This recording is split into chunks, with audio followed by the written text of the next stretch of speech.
L'exercice qui nous réunit ce matin, à première vue, peut paraître banal.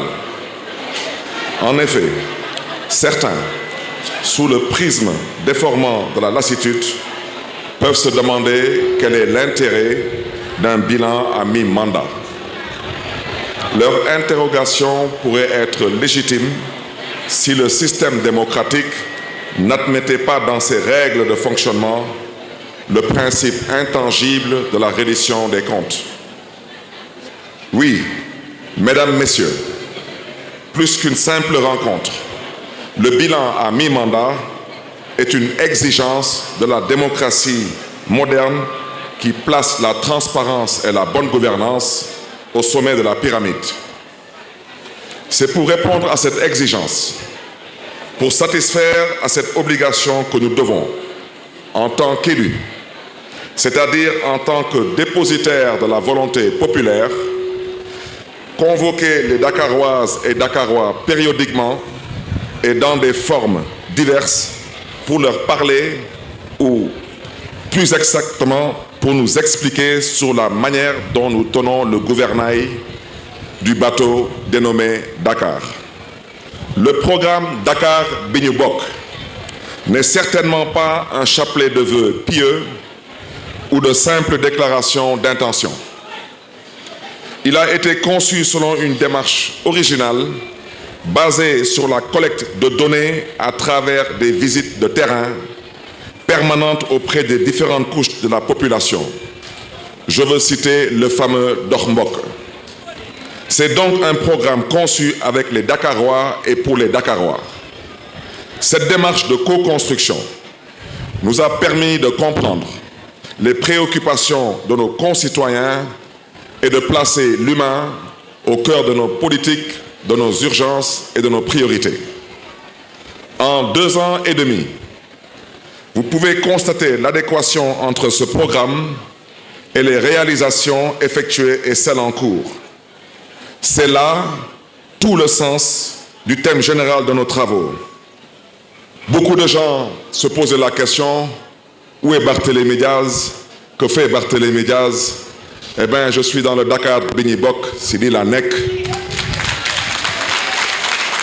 En vérité, mesdames, messieurs, il s'agira durant ces 3 jours de revisiter les points essentiels de notre programme afin de pouvoir évaluer objectivement le degré de réalisation et bien entendu d'identifier les contraintes et les obstacles à surmonter pour travailler plus vite et plus efficacement en direction de 2027.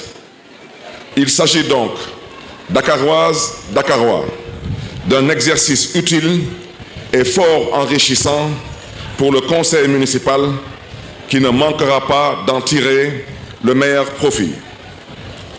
Notre programme, Dakar bi ñu bokk, est composé de 6 axes et de plus d'une centaine de propositions et d'objectifs stratégiques. Nous voulons une ville dynamique, attractive, capitale ambitieuse et résiliente, prête à faire face à toutes les charges.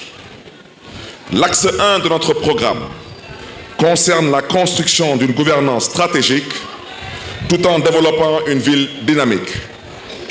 Faire de Dakar une ville de santé, éducative, sportive, une ville économique à fort impact social, mais aussi une ville solidaire et sociale. L'axe 2 concerne la santé.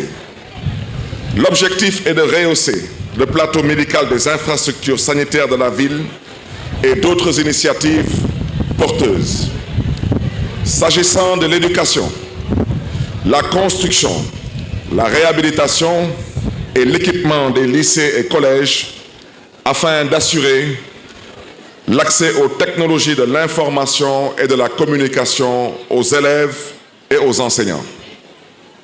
Dans le secteur de la culture, il est prévu la création de pôles danse, cinéma, musique et design dans les quartiers de la ville que sont Ngor, Ouakam, Parcelles Assainies et Yoff.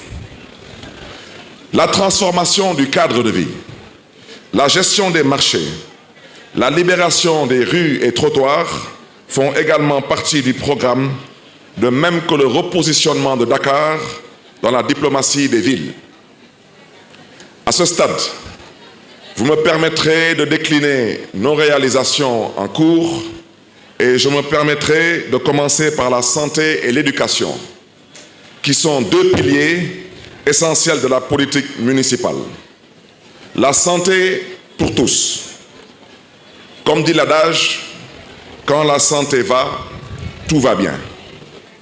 L'objectif de la politique municipale de santé est de rehausser le plateau médical des infrastructures sanitaires placées sous la responsabilité de la ville de Dakar. La politique sanitaire et sociale de la ville est placée sous le signe de la solidarité, de l'inclusion et de la justice sociale. À ce titre, pour les réalisations, nous sommes en train de construire un pôle mère-enfant à l'hôpital Abbas Ndao d'un coût de 600 millions de francs CFA. Nous avons déjà commandé et d'ici quelques semaines, nous allons recevoir un IRM pour un montant d'1,5 milliard, soit un investissement global de 2 milliards de francs CFA dans le cadre de la vision que nous avons pour l'hôpital Abbas Ndao. Nous avons déjà construit et réceptionné un centre médico-scolaire dans l'arrondissement de Grand Dakar, particulièrement dans la commune de Dieuppeul-Derklé-Castor.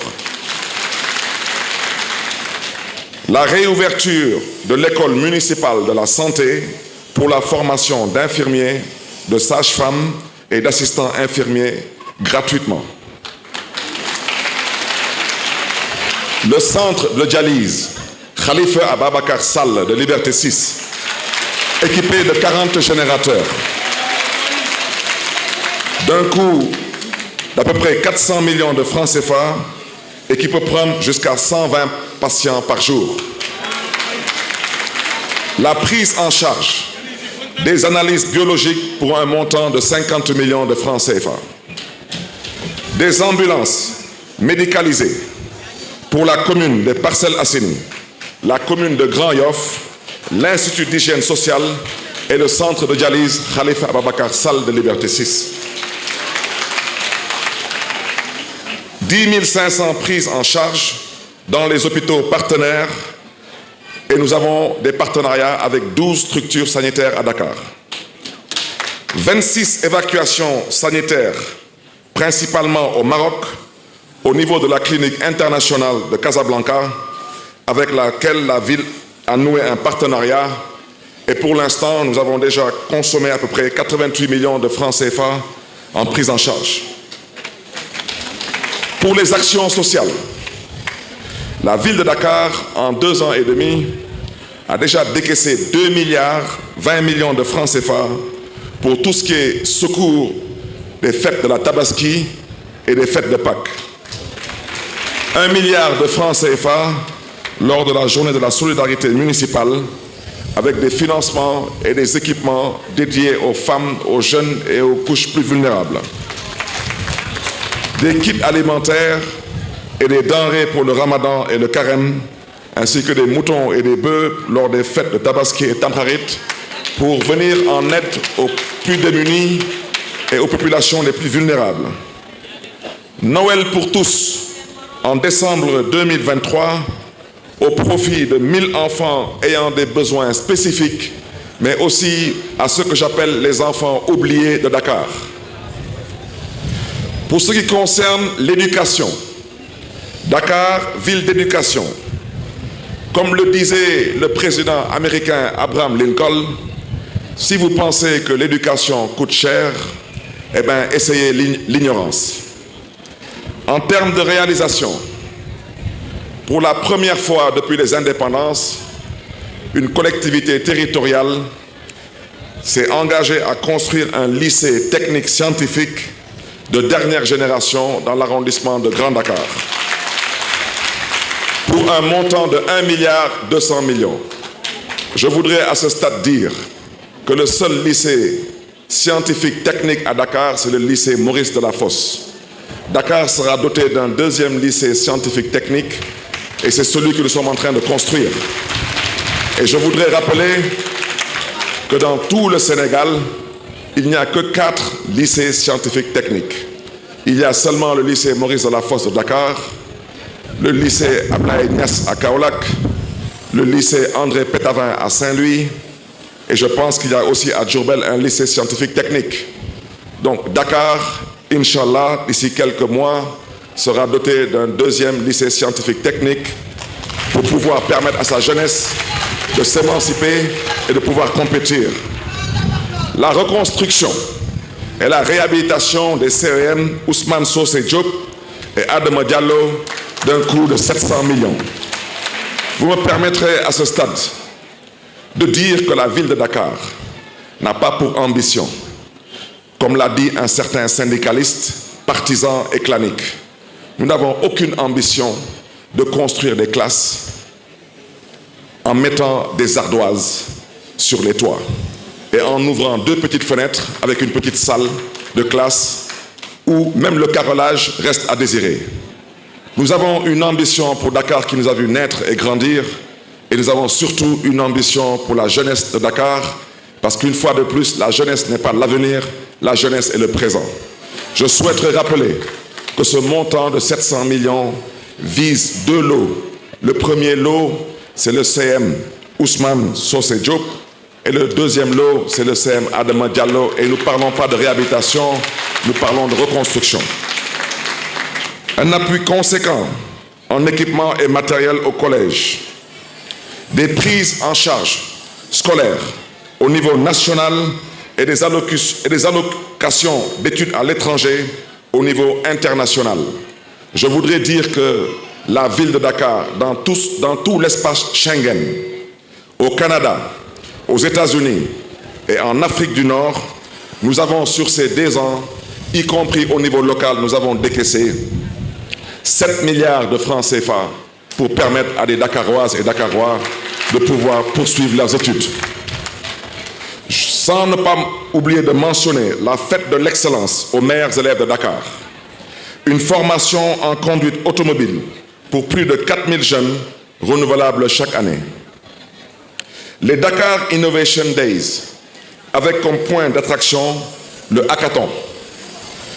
Une formation de 300 anciens pensionnaires des maisons d'arrêt et de correction pour faciliter leur réinsertion.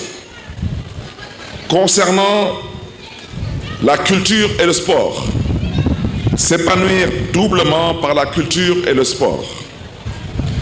Comme le dit l'adage, un esprit sain dans un corps sain. Dakar Hub culturel. Au titre des réalisations, nous avons un programme de restructuration des 19 centres socio-culturels de Dakar.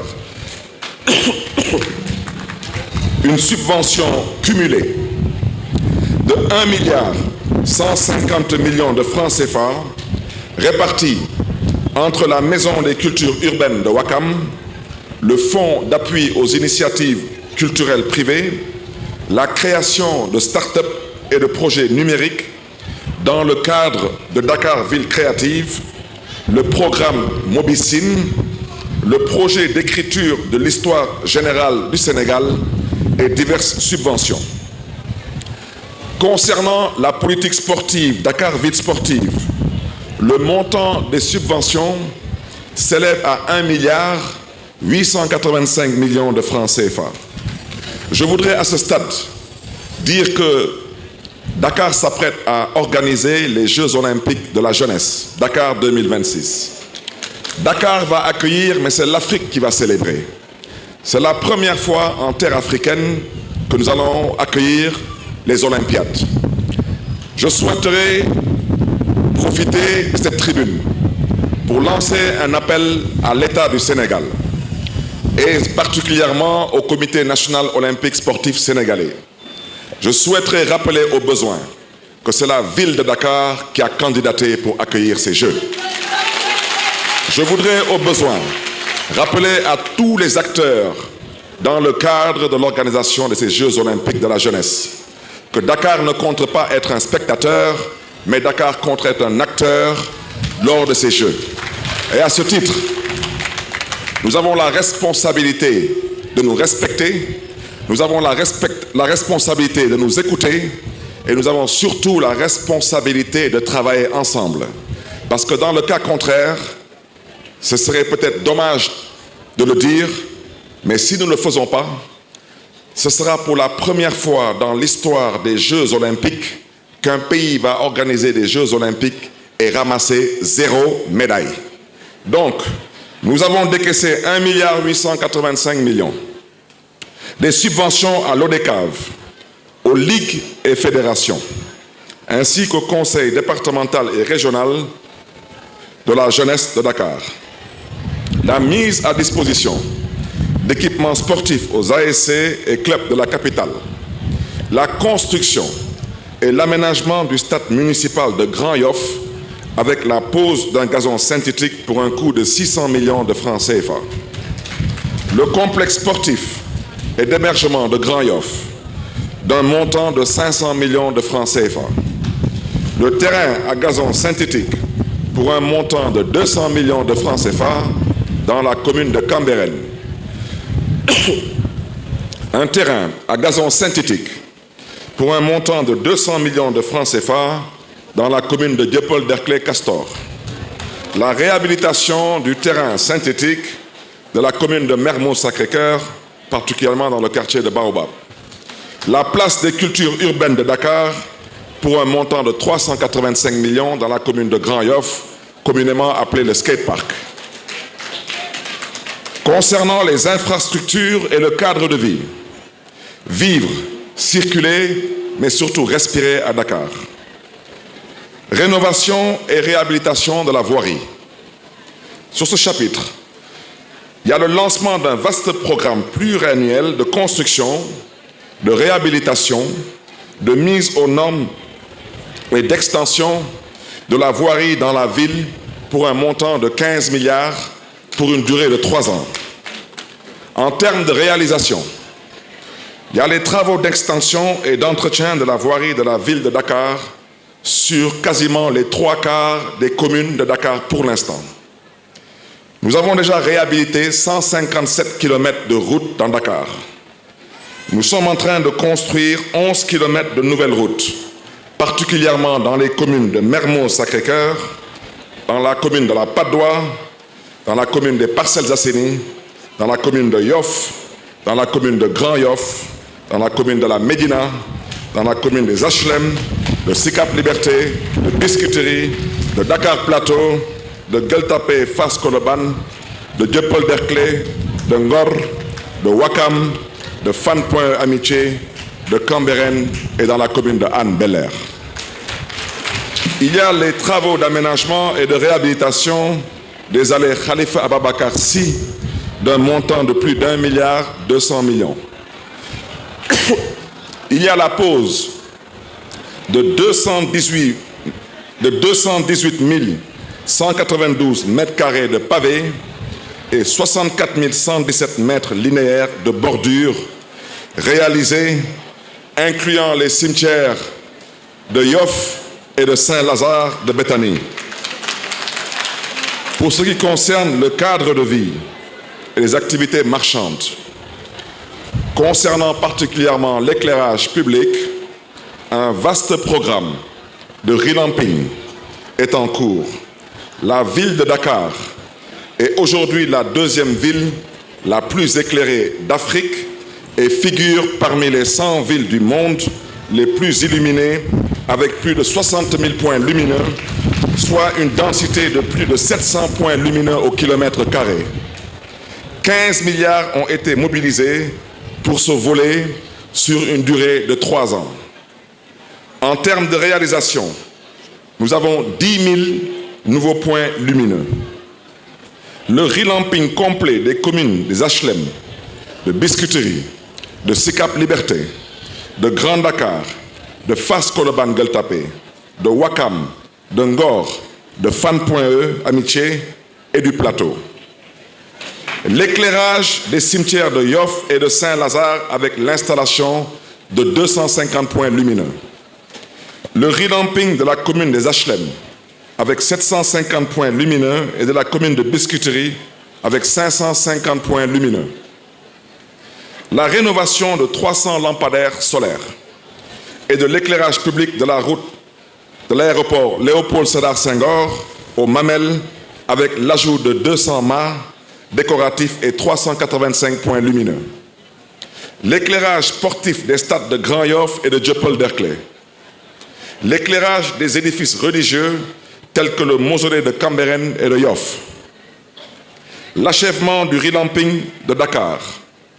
Le pavoisement 2023 des fêtes de fin d'année et la mise en lumière de la statue d'Emba et Dupont, de la porte du millénaire et de la passerelle de Gibraltar. Le revamping en LED du réseau d'éclairage public standard des parcelles assainies. La réhabilitation et la modernisation du réseau d'éclairage public de l'île de Gorée. La réhabilitation et le revamping du réseau d'éclairage de l'ancienne piste. L'alimentation en énergie solaire des édifices religieux, mosquées comme églises, la grande cathédrale de Dakar, la grande mosquée de Dieuppeul et la grande mosquée des parcelles assainies à l'unité 13. Et demain après-midi, après la prière, nous allons procéder à l'installation du réseau solaire dans la grande mosquée de Massalikul Jinan.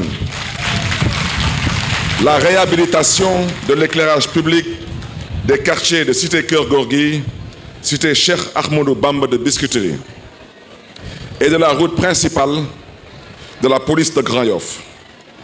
La modernisation de l'éclairage public des allées Khalifa Ababacar Sy et des deux voies du camp pénal. L'extension de l'éclairage public de la cité Murtada, la cité Mbacké Faye de Ouakam, la cité mini de Liberté et la cité économique de la Médina. L'éclairage des jardins publics de la ville de Dakar. La remise en service des carrefours des feux de signalisation tricolores. Concernant l'assainissement, l'opération d'entretien courant des ouvrages de drainage des eaux pluviales. Travaux de gestion de la remontée de la nappe phréatique dans le quartier de Bop. Installation de 200 toilettes publiques préfabriquées dans les espaces ouverts de la ville pour un montant de 2 milliards de francs CFA. Concernant l'aménagement urbain, l'aménagement en cours de 57 jardins et espaces publics. Concernant les activités marchandes, l'option est d'organiser les espaces marchands en vue de faciliter le commerce et la mobilité tout en offrant un cadre de vie adéquat. La ville de Dakar, fidèle à son slogan « Dakar pour tous », rejette toute idée de marginalisation et de stigmatisation.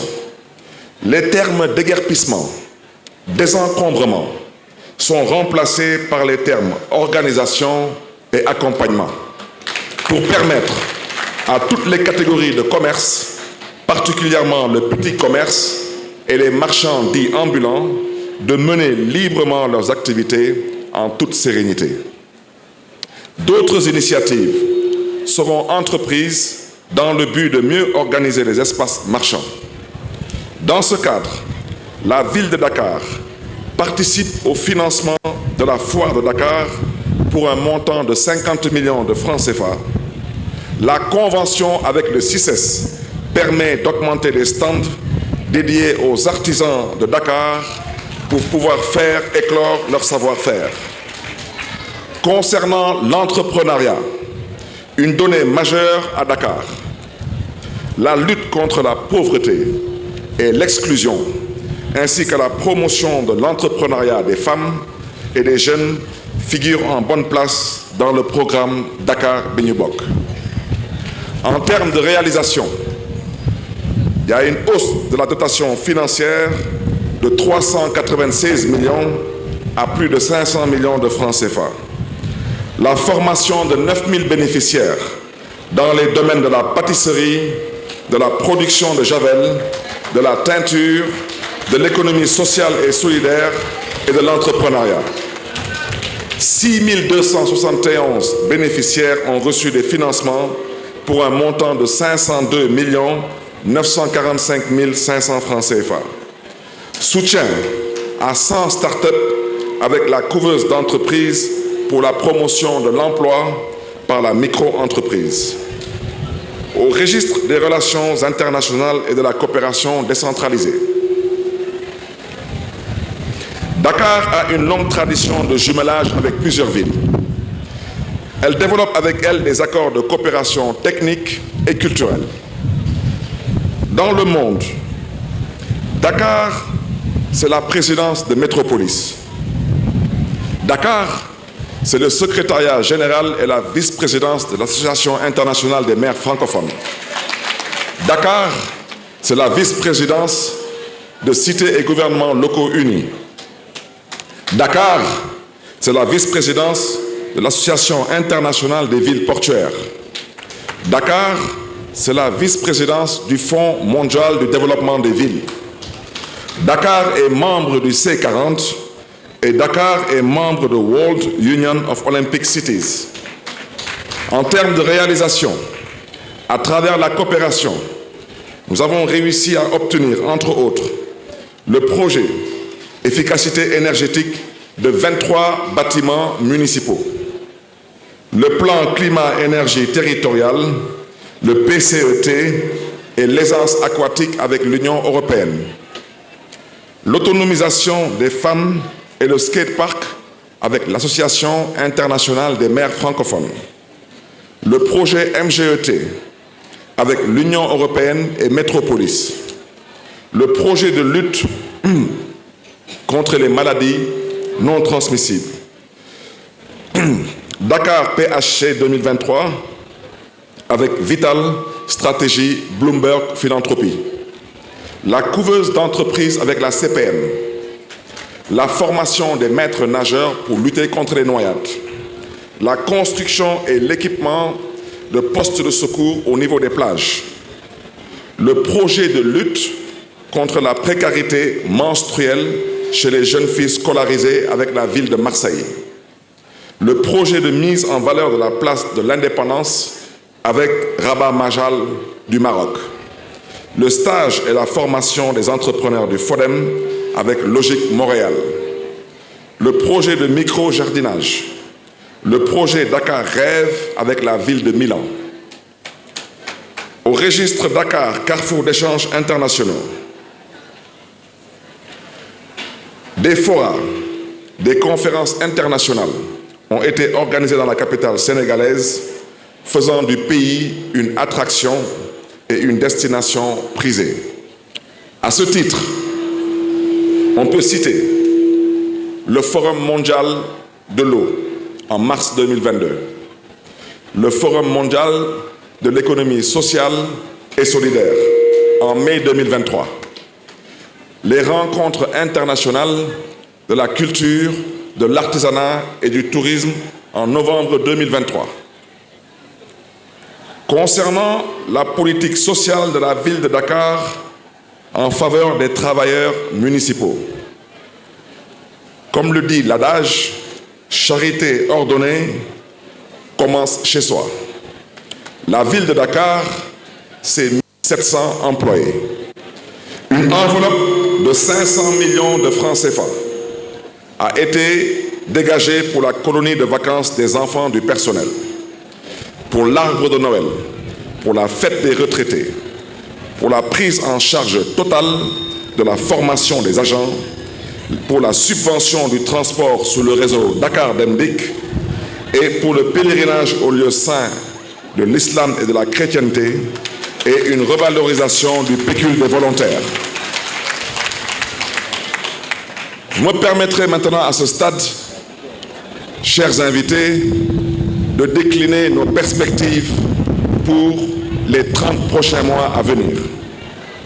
La seconde partie du mandat sera consacrée à la consolidation des chantiers en cours et à la mise en œuvre des projets innovants. La marche vers 2027 sera dynamique et pragmatique. Elle concernera tous les secteurs.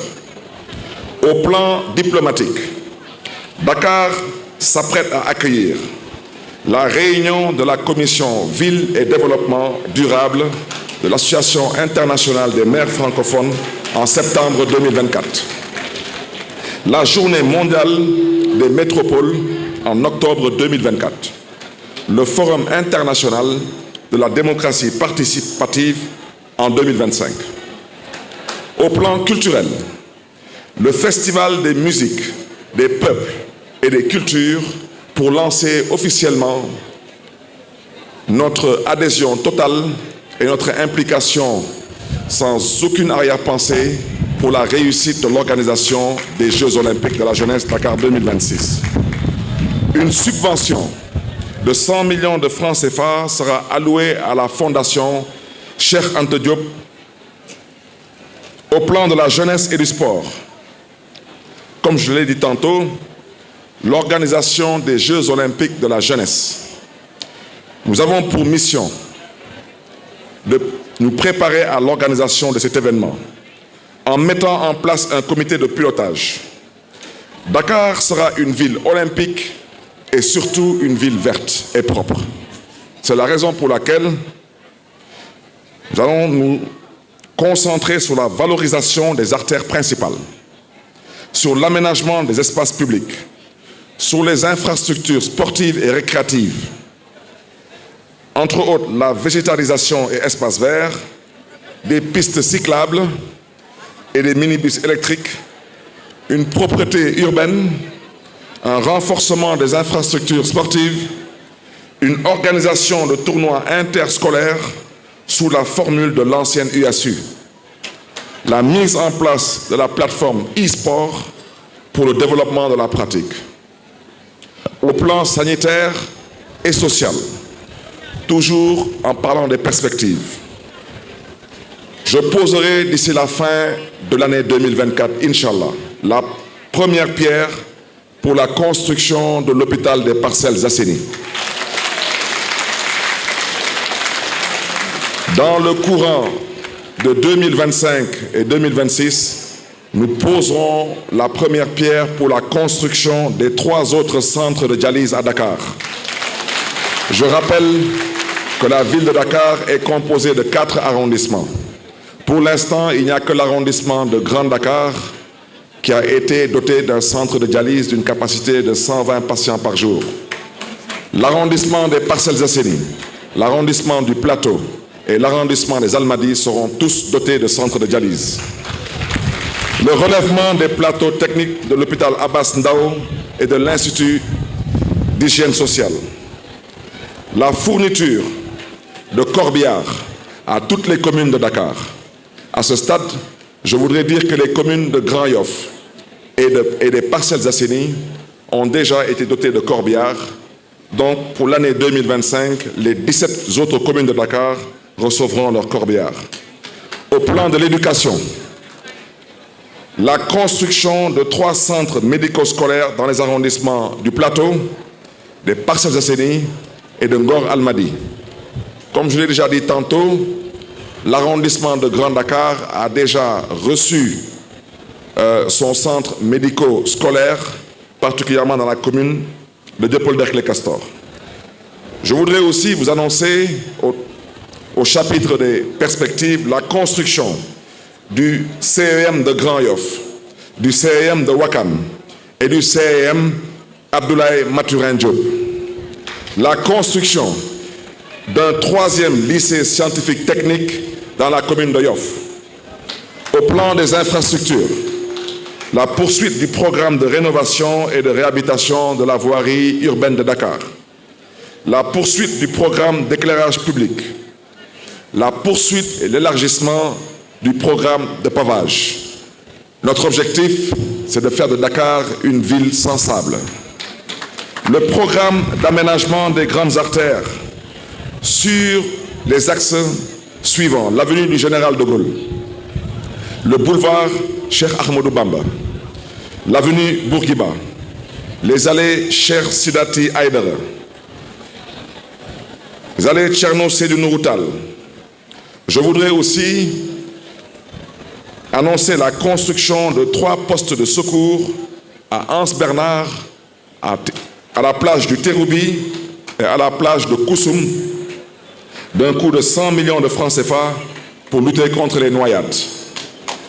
Pour la politique sociale de la ville de Dakar, des partenariats avec des compagnies d'assurance afin d'obtenir un plafond de prise en charge médicale à hauteur de 80% pour tous les agents de la ville de Dakar, dont je salue l'engagement, la détermination et le sens du travail, dans des conditions assez difficiles et avec des salaires, malheureusement, qui frisent des fois le misérabilisme. L'aménagement d'un restaurant au building communal en vue d'assurer la restauration des agents avec des tickets repas subventionnés par la ville de Dakar.